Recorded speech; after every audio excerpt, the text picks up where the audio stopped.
are going to do class 7 civics chapter how state government works. Talking about government, we know that government works for our well-being.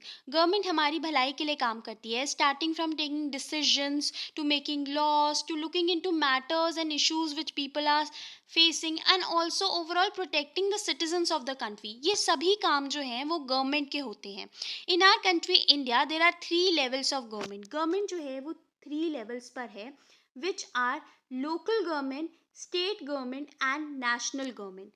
Local government की बात करें तो municipality, municipal corporation, panchayat, ये सब include होता है local government में.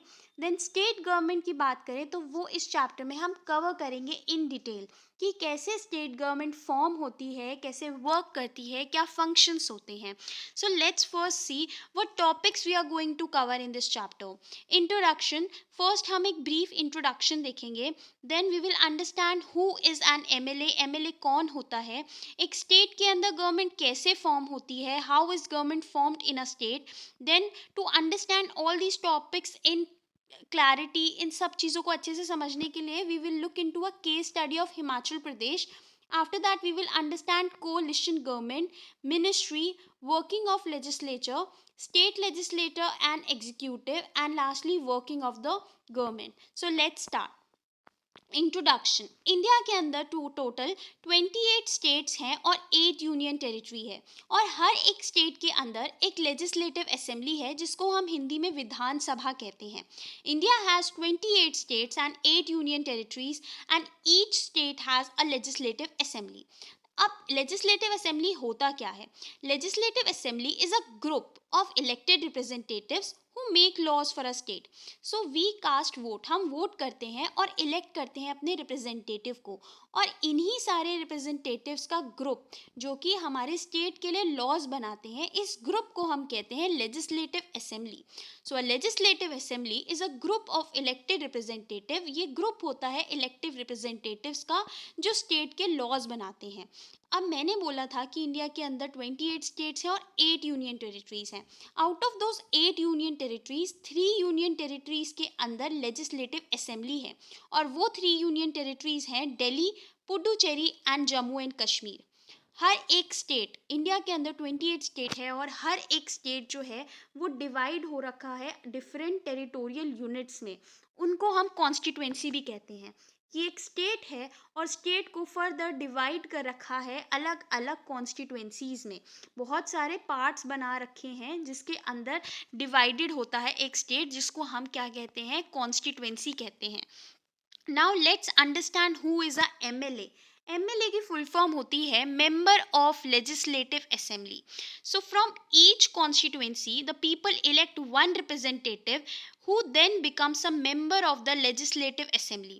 हर एक कॉन्स्टिट्यूएंसी से, हर एक टेरिटोरियल यूनिट से एक इंसान को, एक पर्सन को इलेक्ट किया जाता है एज अ रिप्रेजेंटेटिव. हर एक कॉन्स्टिट्यूएंसी से एक रिप्रेजेंटेटिव को इलेक्ट किया जाता है और वो रिप्रेजेंटेटिव बनता है member of the legislative assembly.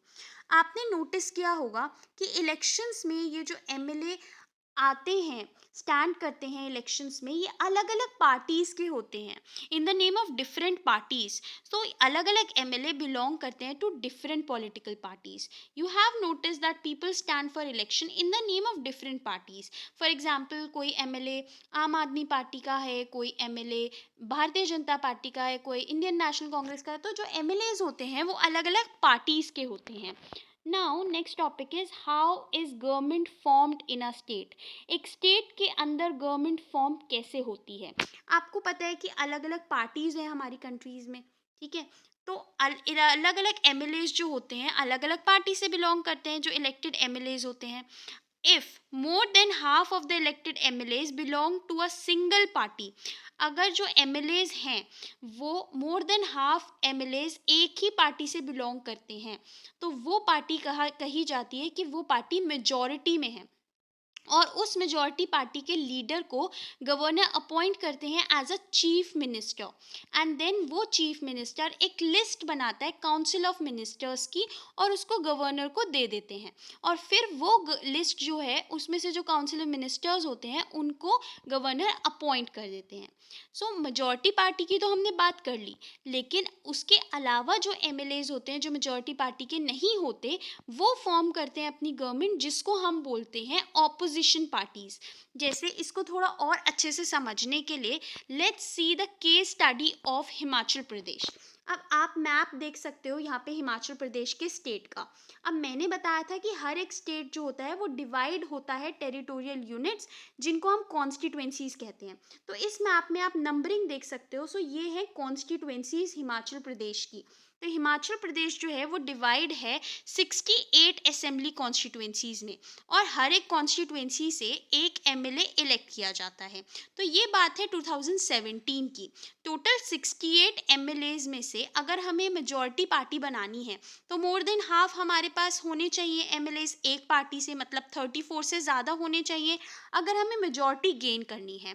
तो 2017 में भारतीय जनता पार्टी मतलब बीजेपी में 44 एमएलएज थे, मतलब एक पार्टी बीजेपी के 44 एमएलएज थे, मतलब मेजॉरिटी थी उनकी 34, हाफ से ज़्यादा थे। तो मेजॉरिटी बन गई बीजेपी की और वो बन गए मेजॉरिटी पार्टी या रूलिंग पार्टी। नाउ जो अदर एमएलएज थे जो रूलिंग पार्टी के नहीं थे, वो आ गए ऑपोजिशन के अंदर। अगर हम हिमाचल प्रदेश के केस को समझे तो इस केस में ऑपोजिशन अगर हम देखें, मेजर ऑपोजिशन, तो वो था Indian National Congress. Now what is major opposition? क्योंकि लार्जेस्ट नंबर तो बीजेपी का था। अगर बीजेपी से कम अगर हम कोई देखें तो आईएनसी था, और वो भी बड़ा नंबर था। तो इसीलिए वो मेजर ऑपोजिशन पार्टी फॉर्म करते हैं। ऑपोजिशन पार्टी में वो लोग भी इलेक्ट होते हैं, वो लोगों को भी कंसीडर किया जाता है जो as a independent candidate elect किए जाते हैं। सो इलेक्शंस के बाद जो एमएलए रूलिंग पार्टी के होते हैं, मेजॉरिटी पार्टी के होते हैं, उसमें से एक लीडर इलेक्ट किया जाता है और वो लीडर बनता है चीफ मिनिस्टर, जिसको अपॉइंट करते हैं governor. And then after being chief minister select करते हैं बाकी लोगों को एज मिनिस्टर्स। मिनिस्टर्स सिलेक्ट करते हैं, उसके लिए चीफ मिनिस्टर एक लिस्ट बनाते हैं काउंसिल ऑफ मिनिस्टर्स की, और वो लिस्ट दे देते हैं गवर्नर को। And then after that governor appoints करते हैं मिनिस्टर को। तो गवर्नर ही चीफ मिनिस्टर को अपॉइंट करते हैं और बाकी मिनिस्टर्स को भी अपॉइंट करते हैं।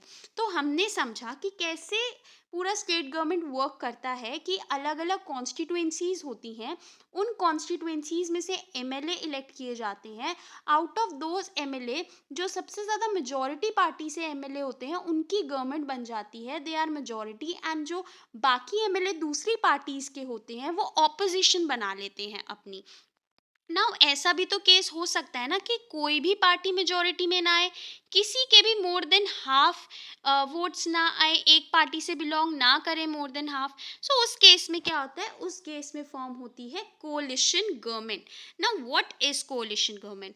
Sometimes none of the political parties is able to win the majority of seats. कभी कभी कोई भी ऐसी पॉलिटिकल पार्टी नहीं होती जिनके पास मेजोरिटी सीट्स होती हैं। इस केस में क्या होता है, इस केस में ऑब्टेन किया जाता है support of more than one party. एक पार्टी से ज़्यादा का सपोर्ट लिया जाता है। वो कैसे?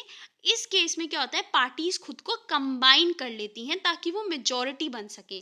फॉर एग्जाम्पल आम आदमी पार्टी और कांग्रेस साथ में कंबाइन हो गए ताकि वो कोalition गवर्नमेंट फॉर्म कर सकें। सो जब मेजॉरिटी नहीं होती तो एक एक से ज़्यादा पार्टी एक साथ कंबाइन हो जाते हैं ताकि वो मेजॉरिटी बना सकें, और ये जो गवर्नमेंट होती है इसी को हम कहते हैं coalition government. Sometimes none of the political party, कभी कभी कोई भी पॉलिटिकल पार्टी जीत नहीं पाती है majority of seats. So in case में क्या होता है, it obtains support of one or more than one party. They combine to form the majority in the house. A government thus form is called coalition government. इसी government को हम क्या बोलते हैं, coalition government. Now let's understand the topic ministry. We know that chief minister. Chief minister prepare करते हैं एक list किसकी, काउंसिल ऑफ मिनिस्टर्स की, जिन्हें अपॉइंट करते हैं गवर्नर। सो जो वो लिस्ट प्रिपेयर करते हैं वो एमएलएज ही होते हैं। सो एमएलएज जिनकी पोजीशन मिनिस्टर की भी होती है, उन्हें अपनी कॉन्स्टिट्यूएंसी तो संभालनी ही होती है, साथ साथ एज अ होल पूरे स्टेट को भी संभालना होता है, अपने डिपार्टमेंट का भी ध्यान रखना होता है। So the MLAs who also hold the position of minister have to look after both their constituency as well as the state as a whole. A minister heads a department of government called ministry. अब minister का काम क्या होता है, वो department को संभालते हैं, गवर्नमेंट के डिपार्टमेंट को संभालते हैं, जिसे बोला जाता है ministry. For example education ministry जो है वो एजुकेशन डिपार्टमेंट का ध्यान रखते हैं, फाइनेंस डिपार्टमेंट का ध्यान रखते हैं finance ministry, and so on. ऐसे फॉर्म होती है मिनिस्ट्री और ऐसे वर्क करती है ministry. Now let's understand working of legislature. The governor summons the assembly and addresses its first meeting every year. During a session, the MLAs discuss various issues and problems of the state. MLA raises concern about his own constituency. इसमें बात करी जा रही है कि governor जो होते हैं वो बुलाते हैं, दे कॉल असेंबली, हर साल वो मीटिंग बुलाते हैं और इस मीटिंग के अंदर अलग अलग एमएलए अपने अपने कॉन्स्टिट्यूएंसीज की प्रॉब्लम, इश्यूज, कंसर्न्स के बारे में डिस्कशन करते हैं। कोई भी बिल जो होता है वो असेंबली में पास किया जाता है तो उसे पास करने से पहले उसे गवर्नर के पास भेजा जाता है उनके अप्रूवल के लिए, उनके एसेंट के लिए। कोई भी बिल जो है वो एक्ट या लॉ नहीं बन सकता बिना गवर्नर के एसेंट के, मतलब बिना गवर्नर के अप्रूवल के। तो एक लेजिस्लेटर के अंदर क्या होता है, लेजिस्लेटर मतलब होता है लॉ, लॉ बनाने का सिस्टम। तो कैसे बनता है, हर साल मीटिंग बुलाते हैं गवर्नर और उस मीटिंग के अंदर डिस्कशंस होती हैं और उन डिस्कशंस के बेसिस पे जो भी लॉ बनते हैं, जो भी बिल पास होते हैं, वो बिना गवर्नर की परमिशन के नहीं हो सकते, उनका अप्रूवल होना बहुत ज़रूरी है। Now state legislature and state executive. State executive के अंदर आ जाते हैं governor, chief minister and his council of minister. So state executive includes governor जिनको बोला जाता है नॉमिनल हेड, चीफ मिनिस्टर जो कि एक्चुअल हेड होते हैं, and council of minister, advocate general and civil service officer. Civil service officers जो होते हैं उनको अपॉइंट किया जाता है by Union Public service commission, मतलब UPSC exams, and state public service commission मतलब एसएससी एग्जाम्स के थ्रू इनको अपॉइंट किया जाता है। एग्जीक्यूटिव मैंने लेजिस्लेचर का आपको बताया था, मतलब कि लॉज बनाने का, जो पूरी मीटिंग होती है जहाँ पे लॉज के बारे में काम होता है, लॉज बनाना, फ्रेम करना। एग्जीक्यूट का काम होता है एग्जीक्यूटिव का कि लॉज को इम्प्लीमेंट करवाना। Now legislative assembly and legislative council. Legislative assembly मतलब विधान सभा, लेजिस्लेटिव काउंसिल को हिंदी में बोलते हैं विधान परिषद। अब लेजिस्लेटिव असेंबली जो है उसके बारे में मेंशन है in article 168 of our constitution. इसको हम बोलते हैं lower house of state legislature. Vidhan Sabha मतलब लेजिस्लेटिव असेंबली के अंदर मेंबर होते हैं 60 to 500, जो डिपेंड करते हैं पॉपुलेशन पे। ये लोअर हाउस होता है स्टेट लेजिस्लेचर का। क्वालिफिकेशन बनने के लिए मतलब आपकी एज होनी चाहिए अबव 25, एंड इसका टर्म होता है, इसका पीरियड होता है 5 ईयर्स का। लेजिस्लेटिव काउंसिल की बात करें तो इसको हम बोलते हैं upper house of state legislature. इसके बारे में मेंशन्ड है इन आर्टिकल 169। एंड 6 स्टेट जो हैं उनके अंदर लेजिस्लेटिव काउंसिल है, जो है आंध्र प्रदेश, तेलंगाना, उत्तर प्रदेश, बिहार, महाराष्ट्र एंड कर्नाटका। जो मेंबर होते हैं लेजिस्लेटिव काउंसिल के वो एक कंटिन्यूस चैम्बर में होते हैं जिसको डिसॉल्व नहीं किया जा सकता। एंड ये 6 ईयर का टर्म देखा जाता है जिसमें से 1/3 मेंबर जो होते हैं वो हर 2 साल में रिटायर होते हैं। सो हमने समझा गवर्नर, गवर्नर का काम होता है लेजिस्लेटिव का, लेजिस्लेचर का, लॉज को पास करने का। एंड लेजिस्लेचर के अंदर आ जाते हैं legislative assembly and legislative council मतलब Vidhan Sabha and Vidhan Parishad. Now last topic of this chapter is working of the government. Media, media हमारी सोसाइटी में बहुत इंपॉर्टेंट रोल प्ले करता है। क्योंकि ये हमें बताता है कि क्या गवर्नमेंट काम कर रही है। अगर मीडिया ना हो, न्यूज़पेपर्स ना हो, टेलीविज़न में न्यूज़ ना आए, तो आपको कैसे पता चलेगा गवर्नमेंट की फंक्शनिंग के बारे में? जब भी प्रेस कॉन्फ्रेंस होती है, रिपोर्टर्स के बीच में जब गैदरिंग होती है, वो मिनिस्टर्स से क्वेश्चन पूछते हैं कि उन्होंने क्या काम किया है, किसी भी प्रॉब्लम के ऊपर उन्होंने क्या-क्या स्टेप्स लिए हैं। तो इसीलिए मीडिया का बहुत बड़ा रोल होता है पब्लिक का ओपिनियन फॉर्म करने में। अब जो भी टीवी में या न्यूज़पेपर्स में हम रिपोर्ट देखते हैं, जो भी आर्टिकल्स पढ़ते हैं, उससे हमारा एक ओपिनियन बनता है कि हमारी गवर्नमेंट अभी क्या काम कर रही है। तो मीडिया का बहुत बड़ा रोल होता है पब्लिक तक बताना कि what are government is doing for the problems that we are facing. Now इस चैप्टर के कुछ इंपॉर्टेंट फैक्ट्स देख लेते हैं। गवर्नर, गवर्नर हमें पता है कि चीफ मिनिस्टर को अपॉइंट करता है, काउंसिल ऑफ मिनिस्टर्स को अपॉइंट करते हैं। लेकिन गवर्नर को कौन अपॉइंट करता है? जो गवर्नर होता है एक स्टेट का, उसे अपॉइंट करते हैं प्रेसिडेंट। और गवर्नर को कंसीडर किया जाता है as the nominal head of the state. So the governor of a state is appointed by the president. He is the nominal head of the state. Now press conference क्या होता है? जो सारे journalist reporters की gathering होती है media से, जिनको इनवाइट किया जाता है कि वो रेस करें क्वेश्चंस और सुने कोई भी प्रॉब्लम के बारे में, पॉलिसी के बारे में, या फिर कोई भी ऐसी चीज़ के बारे में जो पब्लिक के इंटरेस्ट की होती है, उसे हम प्रेस कॉन्फ्रेंस कहते हैं। So a gathering of journalist from the media who are invited to hear and raise questions related to an issue और पॉलिसी और an act of great public interest.